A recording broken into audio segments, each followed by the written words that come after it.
Vous avez choisi la coiffure pour faire une différence, mais réalisez que de construire une entreprise solide et une carrière croissante avec équilibre est complexe.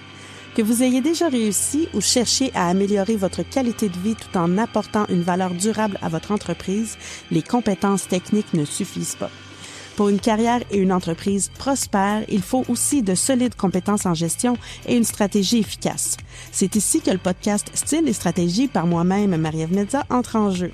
Ma mission est d'aider les propriétaires de salons et les coiffeurs à créer une valeur exceptionnelle et une carrière florissante grâce à une approche structurée qui combine principes de gestion et valeurs humaines. Rejoignez Style et stratégie chaque semaine pour découvrir des histoires inspirantes, des conseils pratiques et des stratégies spécifiques à notre industrie et apprenez comment aligner votre carrière sur vos valeurs pour un succès qui va bien au-delà des apparences.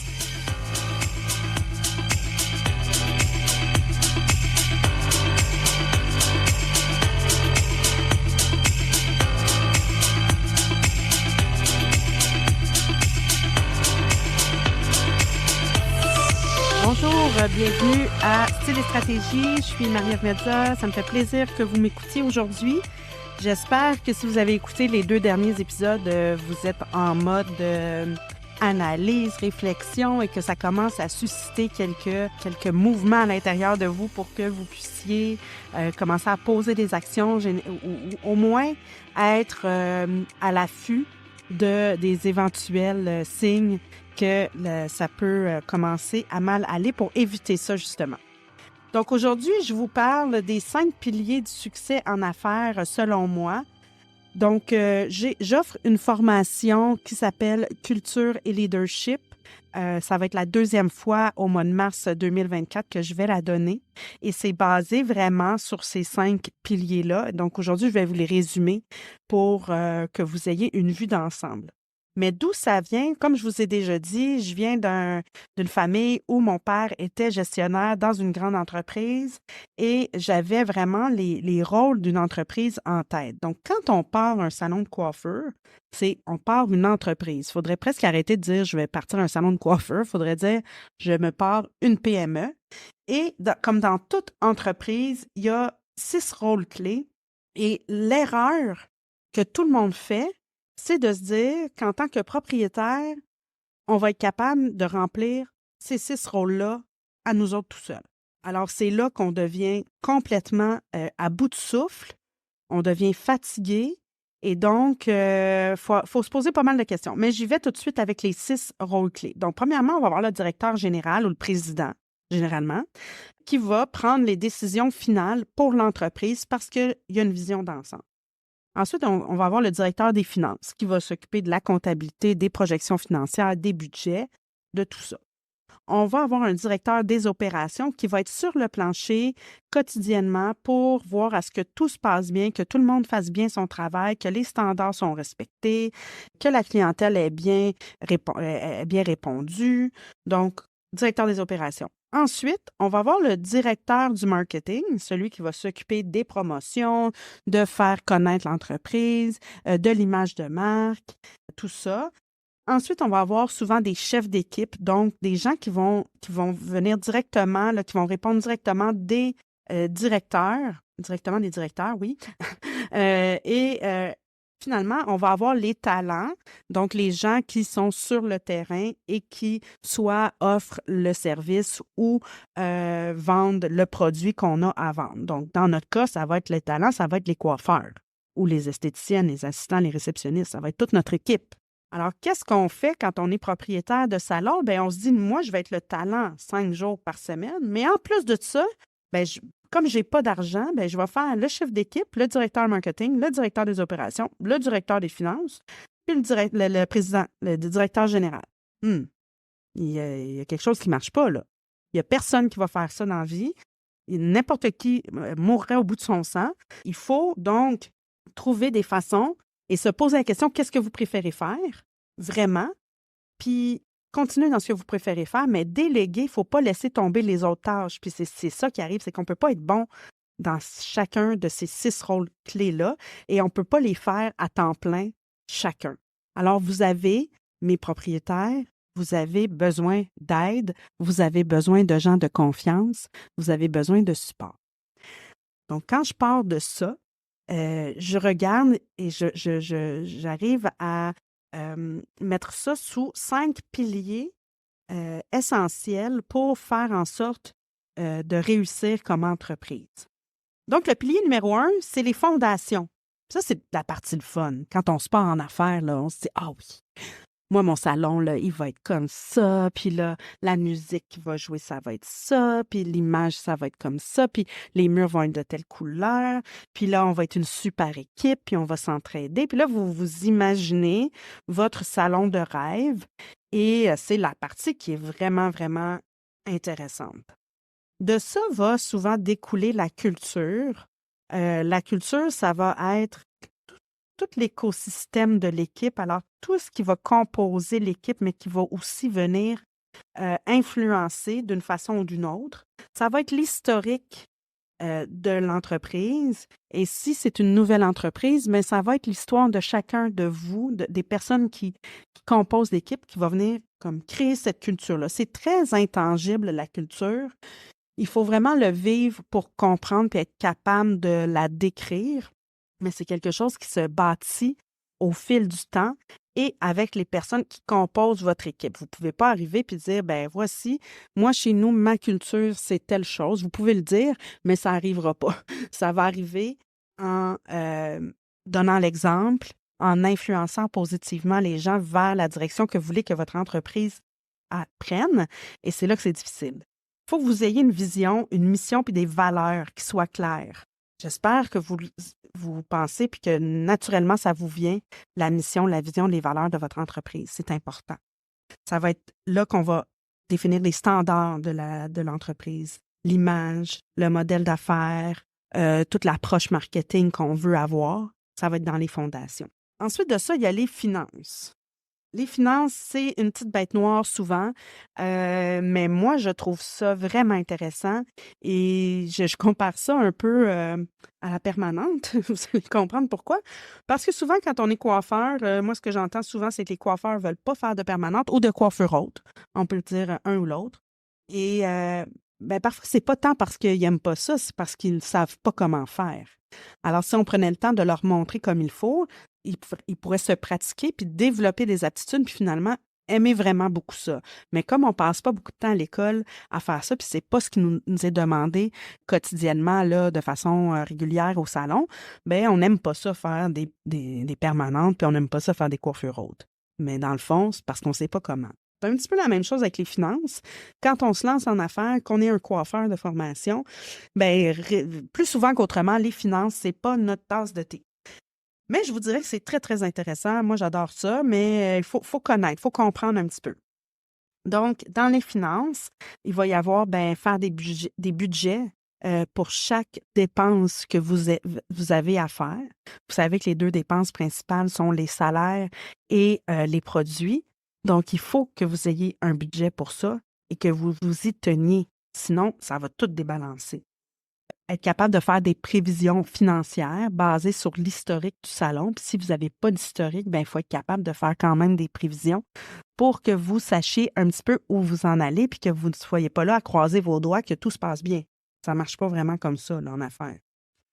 L'autre point, c'est un principe de gestion là, assez répandu, là, assez de base, donc le PODC, qui veut dire planifier, organiser, diriger, contrôler. On est généralement pas si mal à planifier puis à organiser. Là où on va avoir plus de difficultés, ça va être diriger et contrôler. Donc, il faut être capable de diriger notre équipe et de les encadrer et de contrôler les résultats. Ça aussi, c'est autre chose. Toujours par rapport à la prévision financière et au budget. Parce que, comme je vous ai dit dans un autre épisode, l'objectif de toute entreprise, c'est de créer de la richesse. Alors, si vous ne créez pas de richesse, s'il n'y a pas d'argent qui rentre, ça va aller mal. Ça ne veut pas dire qu'on n'a pas les valeurs à la bonne place. Ça veut dire qu'on veut maintenir l'emploi de nos salariés. Ça veut dire qu'on veut être en mesure d'offrir un bon service pour longtemps et on veut que notre entreprise ait de la valeur. Il faut créer de la richesse. Il faut que l'argent rentre de façon, bien sûr, je dirais bienveillante, mais tout de même. Ensuite de ça, suivre les KPI. faut déjà les avoir, nos KPI, les connaître. Et faudrait que vous sachiez par cœur à chaque semaine combien vous rentrez, combien il y a de nouveaux clients. C'est quoi votre ratio de coloration par rapport à votre ratio à votre chiffre d'affaires de couleur. Il faut que vous sachiez ces chiffres-là. Donc, tout ça va être dans le pilier de la finance. Ensuite de ça, on a l'embauche. C'est le troisième pilier. Donc, ça va parler de recrutement, recruter les bonnes personnes. Des fois, je le sais, je l'ai déjà fait. Je vous dirais que je l'ai peut-être même fait dernièrement, là, dans le sens où c'est pas quelque chose que je faisais il y a 10 ans puis que je fais plus jamais. Mais c'est difficile. Des fois, on a besoin de quelqu'un et il n'y a pas de CV. Et donc, on engage, entre guillemets, malheureusement, n'importe qui. Mais là, c'est de comprendre que ça coûte plus cher à l'entreprise. Combien de temps ça nous prend de former quelqu'un? Ensuite de ça, tout le temps qu'on va passer sur l'embauche, l'accueil, pour que ça donne rien parce qu'on a choisi une personne, on n'a pas posé assez de questions. Donc, le moment de l'embauche est assez crucial et le moment de l'accueil et d'intégration aussi. Et ça, je pense que c'est une grande lacune qu'on a.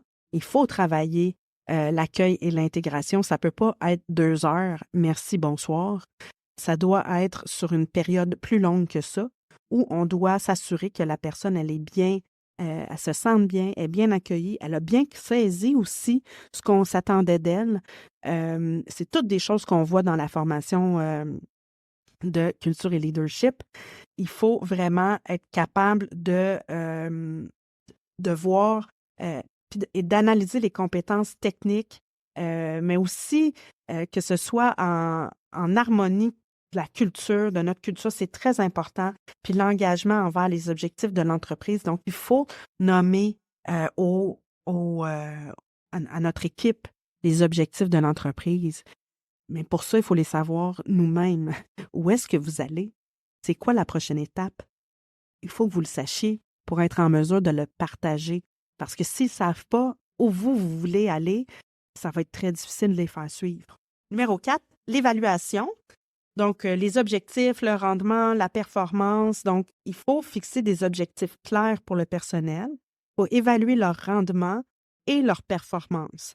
Ça veut dire de mettre en place des systèmes d'évaluation qui sont justes, qui sont transparents, mais qui vont aussi motiver puis qui vont reconnaître les efforts et les réalisations des gens de votre équipe.